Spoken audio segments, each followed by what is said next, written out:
इनका issue, accounting treatment, redemption, जितना भी कुछ है, शेयर्स, डिवेंचर्स में वो सारी चीज़ें। तो स्टार्टिंग शेयर्स से करते हैं।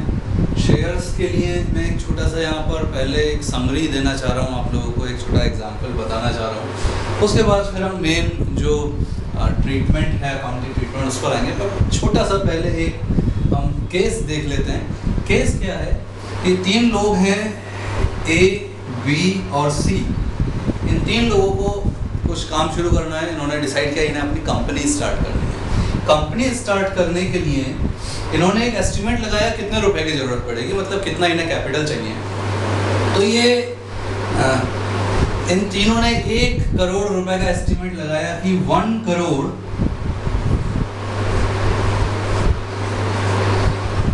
इतना पैसा इन्हें चाहिए। 1 करोड़ रुपए जरूरी है शुरुआत करने के लिए, कंपनी का एक अच्छा बिजनेस ऑपरेशंस को रन करने के लिए। तो अभी इनके पास है कितना पैसा, ये भी इन्होंने देखा। इन सभी के पास 10-10 लाख रुपए है जी, मतलब कुल मिला के 30 लाख रुपए तो इनके पास है। 1 करोड़ में 30 लाख रुपए का अरेंजमेंट तो हो चुका है, लेकिन 70 लाख रुपए अभी और चाहिए। 70 लाख रुपीस और चाहिए इन लोगों को अपना बिजनेस ऑपरेशंस स्टार्ट करने के लिए। तो अब ये जो 70 लाख की और ज़रूरत है, ये कहाँ से अरेंज कर सकते हैं? ये अरेंज करने के लिए ये शेयर्स इशू कर सकते हैं, डिवेंचर्स इशू कर सकते हैं, या फिर बैंक से लोन ले सकते हैं। पर मैं थोड़ा सा और डिटेल में जाऊंगा यहाँ पर। इन्होंने 70 लाख रुपए की ज़रूरत है, 10-10 लाख इनके पास है। कंपनी स्टार्ट कैसे करेंगे, उसका प्रोसेस क्या है, कंपनी शुरू करने का प्रोसेस। इन तीनों ने मिलकर सबसे पहले कुछ डॉक्यूमेंट्स तैयार करे। कंपनी जब भी स्टार्ट होती है तो प्रॉपर डॉक्यूमेंटेशन की ज़रूरत पड़ती है आप लोगों को। तो कंपनी स्टार्ट करने के लिए मेजर जो डॉक्यूमेंट्स चाहिए वो होते हैं मेमोरेंडम ऑफ एसोसिएशन, जिसे चार्टर ऑफ द कंपनी भी बोला जाता है। ये प्राइमरी डॉक्यूमेंट है, मेन डॉक्यूमेंट है कंपनी का। दूसरा होता है आर्टिकल्स ऑफ एसोसिएशन, ये सप्लीमेंट्री डॉक्यूमेंट है मेमोरेंडम के लिए। और तीसरा है प्रॉस्पेक्टस, अगर शेयर्स इशू करने हैं तो प्रॉस्पेक्टस। ये 3 डॉक्यूमेंट तैयार कर लिए एबीसी तीनों ने मिलकर, या इन्हें नॉलेज नहीं है तो इन्होंने बाहर से किसी को हायर किया, कोई सीएस हायर कर लिया इन्होंने, और उस पर्सन ने इनके डॉक्यूमेंट्स तैयार कर दिए। डॉक्यूमेंट तैयार होने के बाद में ये तीनों लोग ये सारे डॉक्यूमेंट लेकर कंपनी रजिस्ट्रार के ऑफिस में जाएंगे। रजिस्ट्रार ऑफ कंपनीज का ऑफिस, रजिस्ट्रार ऑफ कंपनीज के पास जाकर वहाँ रजिस्ट्रेशन फॉर्म फिल करके प्रॉपर फॉर्मेलिटीज़ के साथ सारे डॉक्यूमेंट अटैच करने के बाद फीस वगैरह जो है वो सब जमा करके अब ये लोगों को एक सर्टिफिकेट मिलेगा। मतलब जब ये सारा फॉर्मेलिटी कर देंगे, रजिस्ट्रेशन हो जाएगा, फीस डिपॉजिट हो जाएगी कंपनी की, तो इन्हें एक सर्टिफिकेट दिया जाएगा। अगर 1 जनवरी को इन्होंने सारे डॉक्यूमेंट जमा करे हैं तो अगले 30 दिन के अंदर, विद इन नेक्स्ट 30 डेज, इनको एक सर्टिफिकेट मिलेगा। वो सर्टिफिकेट होगा सर्टिफिकेट ऑफ इनकॉर्पोरेशन, मतलब इनकी कंपनी बन चुकी है, इनकॉर्पोरेट हो चुकी है। तो स्टार्टिंग के शुरू करने के लिए कंपनी को आपके पास में सर्टिफिकेट ऑफ इनकॉर्पोरेशन होना ज़रूरी है। अगर आपके पास प्रॉपर पैसा है, मतलब 1 करोड़ रुपया है, आपको पब्लिक को शेयर्स नहीं इशू करना, डिबेंचर नहीं इशू करना, ये सर्टिफिकेट मिलते ही आप बिजनेस शुरू कर दीजिए, क्योंकि आपके पास पैसा है।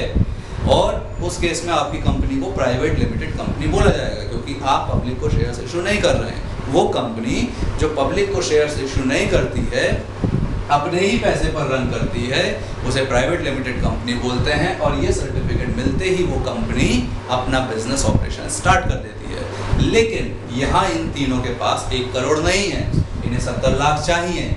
ये शेयर्स इशू करेंगे, ये डिबेंचर इशू करेंगे, जो भी करेंगे, तो ये लोग अभी अपना बिजनेस स्टार्ट नहीं कर सकते इस सर्टिफिकेट के बाद। ये लोग इंतजार करेंगे शेयर्स इशू करने का, और शेयर इशू करने के लिए भी एक और सर्टिफिकेट चाहिए इनको। जब ये मिलेगा तो उसके अगले 30 दिन के अंदर, with in next 30 days, suppose ये 1 जनवरी को मिला, ये 30 जनवरी को मिला, तो अगले 30 दिन के अंदर, आफ्टर 30 जनवरी, अगले 30 दिन के अंदर एक और सर्टिफिकेट मिलेगा जिसे बोला जाएगा सर्टिफिकेट ऑफ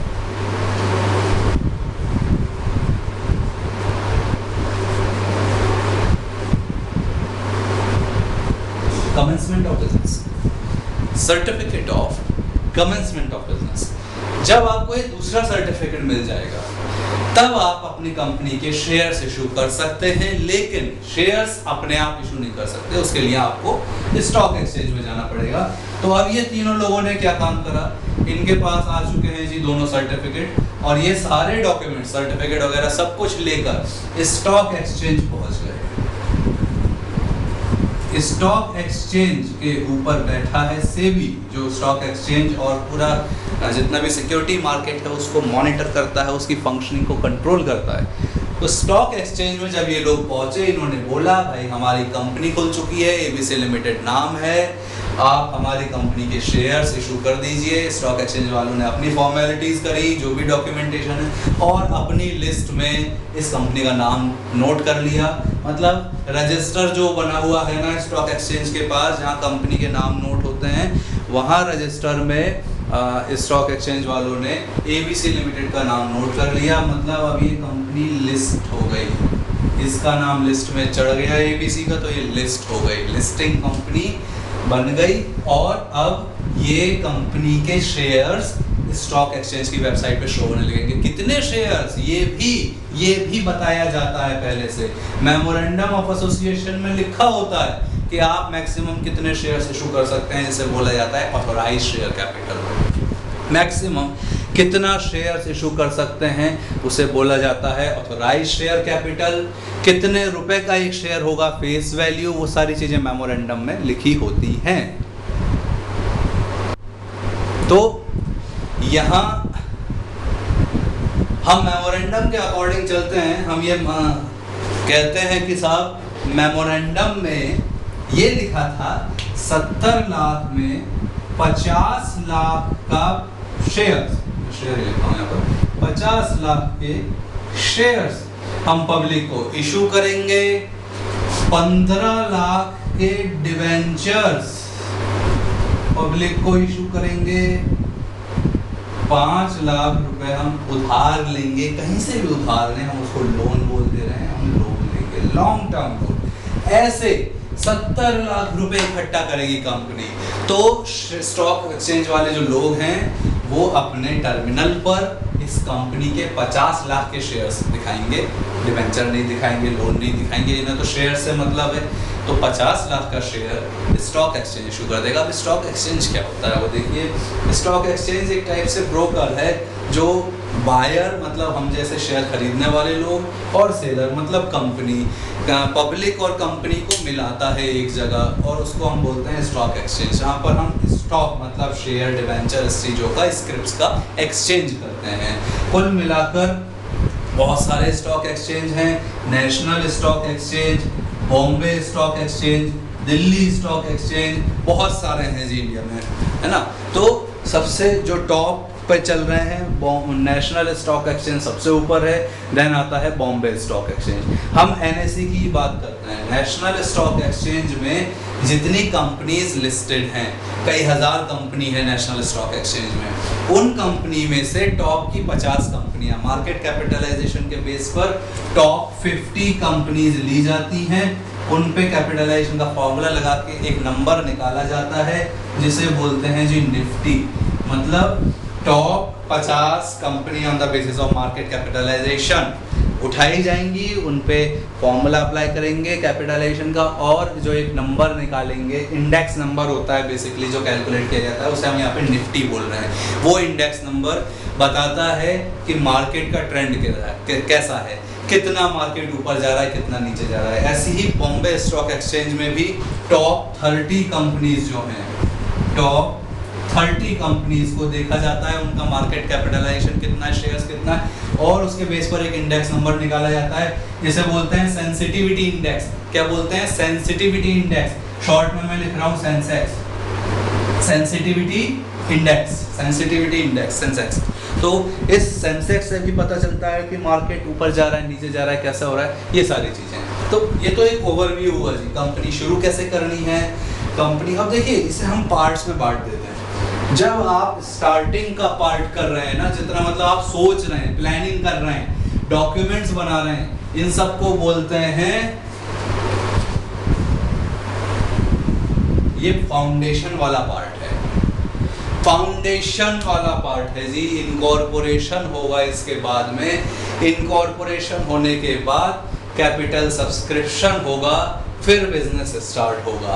मतलब पहले फाउंडेशन या प्रमोशन, जो पहला पार्ट हुआ उसे बोला गया प्रमोशन। कंपनी बनाने का पहला स्टेप प्रमोशन, जिसमें लोग मिले, पैसा मिलाया, जो पैसा जरूरत है उसको देखा, एस्टिमेट लगाया, डॉक्यूमेंट्स बनाए, प्रमोशन। फिर गए वहां रजिस्ट्रार के पास, इसको बोलते हैं इनकॉर्पोरेशन। दूसरा पार्ट, दूसरा स्टेप इनकॉर्पोरेशन। उसके बाद फिर हम गए अपना शेयर इशू करवाने। तीसरा step capital subscription.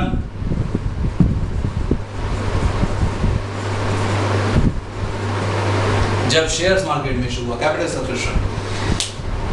Second step यहां तक था। इसके बाद फिर थर्ड स्टेप कैपिटल सब्सक्रिप्शन। और जब ये पैसा मिल गया, पब्लिक ने शेयर्स खरीद लिया 50 लाख का, फिर पैसा हमारे पास आ गया, तो उसको बोलते हैं, उसके बाद जो हमें बिजनेस स्टार्ट करना है, commencement of business.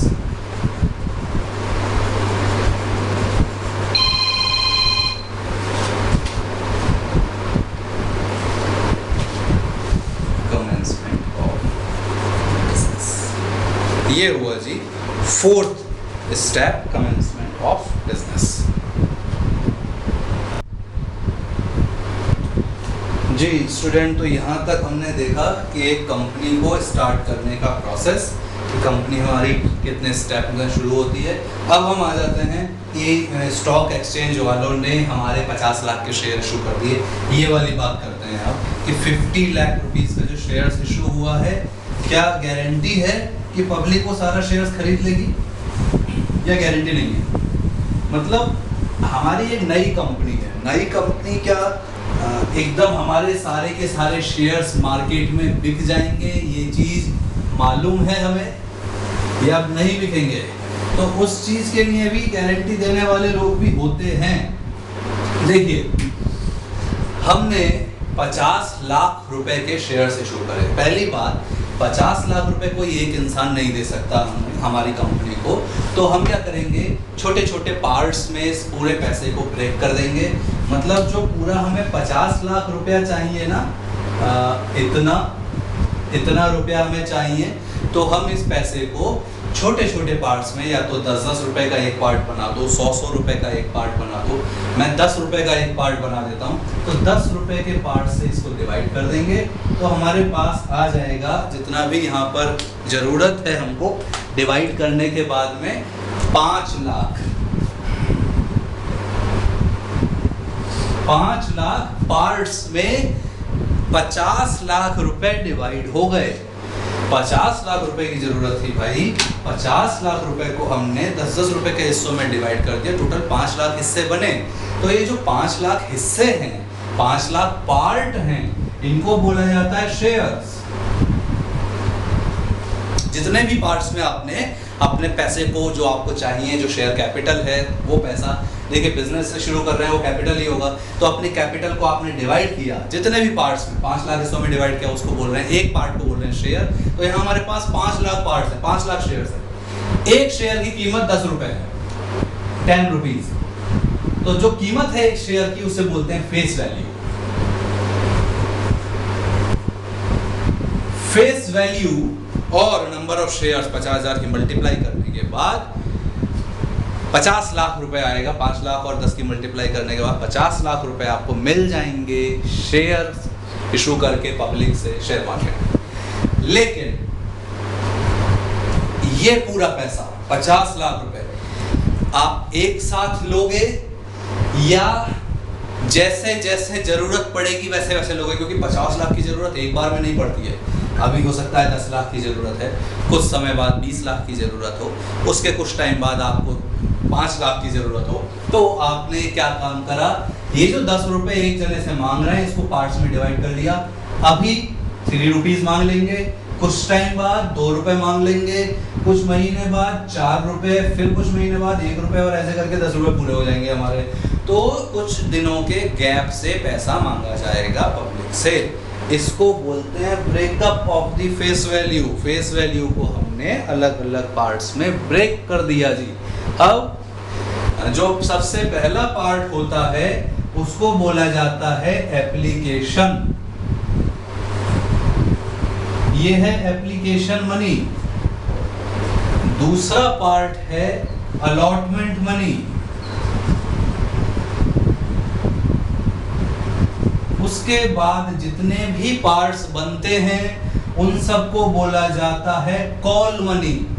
Call money सहूलियत के लिए हम पहली कॉल को फर्स्ट कॉल, इसके बाद सेकंड कॉल, फाइनल भी हो सकता है जी, फाइनल कॉल, थर्ड भी हो सकती है। कंपनी जितनी कॉल्स में पैसा लेना चाहे उतनी कॉल्स में पैसा ले सकती है। तो जैसे जैसे जरूरत है वैसे वैसे कॉल करेंगे। हमने 5 लाख शेयर्स इशू करे, हमारे पास पब्लिक ने एप्लीकेशन मनी भी दे दिया, लेकिन मान लीजिए हमारे 5 लाख शेयर नहीं बिके, हमारे केवल मार्केट में 4 लाख शेयर्स ही बिके, 1 लाख शेयर नहीं बिका, नॉट सब्सक्राइब। तो क्या हम वो 4 लाख शेयर्स ने जो एप्लीकेशन मनी दिया है उन्हें हम शेयर्स दे सकते हैं या नहीं? इसके लिए कंपनी एक्ट में लिखा है, उस टर्म को बोलते हैं मिनिमम सब्सक्रिप्शन। कंपनी एक्ट में तो लिखा है कि 90% मिनिमम सब्सक्रिप्शन होना जरूरी है। अगर आपके शेयर्स 5 लाख इशू कर रहे हैं तो उसका 90% 4,50,000 मार्केट में बिकना जरूरी है। अगर 4,50,000 से कम एप्लीकेशंस आती हैं तो आप अलॉटमेंट नहीं कर सकते। अगर 4,50,000 से ज़्यादा शेयर्स पब्लिक ने खरीद लिए, 5 लाख का 90% से ज़्यादा खरीद लिए, तो आप अलॉटमेंट फर्स्ट कॉल कर सकते हो आगे। लेकिन अगर 90% से कम शेयर्स बिके मार्केट में तो आपको वो इशू कैंसिल करना पड़ेगा, एप्लीकेशन का पैसा वापस करना पड़ेगा, दोबारा से एप्लीकेशन करना, मतलब दोबारा से फ्रेश इशू आपको करना पड़ेगा। तो मिनिमम सब्सक्रिप्शन अगर नहीं हुआ तो कंपनी एप्लीकेशन का पैसा वापस करेगी, दोबारा से इशू करेगी, उस सब में खर्चा होगा, फ्लोटेशन कॉस्ट जाएगा, शेयर इशू एक्सपेंसेस होंगे, बहुत सारी चीज़ें दोबारा से होती हैं। तो कंपनी क्या करती है, कुछ ऐसे लोगों को ढूंढती है जो लोग कम से कम 90% शेयर्स तो बिकवा दें। ऐसे लोग हैं मार्केट में, ऐसे लोग हैं, उन लोगों को बोला जाता है अंडरराइटर्स। अंडरराइटर्स ऐसे लोग हैं जो गारंटी लेते हैं कि साहब हम आपकी कंपनी का 90% शेयर्स बिकवा देंगे, अगर नहीं बिका मार्केट में तो खुद खरीद लेंगे, बदले में क्या लेंगे, आपसे कमीशन लेंगे। तो आपका क्या होगा, एक तो पैसा टाइम पे आ जाएगा, आपका इशू जो है वो कैंसिल नहीं करना पड़ेगा, दोबारा इशू करने में खर्चा होता है वो बच जाएगा, आपको टाइमली पैसा मिलेगा, आप अपनी कंपनी का ऑपरेशंस टाइमली कर पाएंगे। तो कुल मिला के बहुत सारी चीज़ें हैं। ये अंडरराइटर लोग बोलते हैं कि साहब हम आपके शेयर्स का इशू करवा देंगे, 90% मिनिमम सब्सक्रिप्शन आपको करवा देंगे, बदले में क्या लेंगे, कमीशन। उसे बोला जाता है अंडरराइटिंग कमीशन।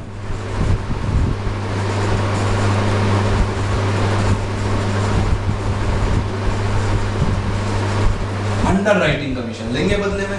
ये ज़्यादातर बैंक होते हैं, ICICI है, और भी कई बैंक हैं जो ये अंडरराइटिंग फैसिलिटीज़ दे रहे हैं। तो बैंक का काम है अंडरराइटर्स की फैसिलिटी देना, बदले में कमीशन लेना, मिनिमम सब्सक्रिप्शन करवा देना। तो ये तो हुआ जी हमारा एक ओवरव्यू। आगे बढ़ते हैं अब इसमें।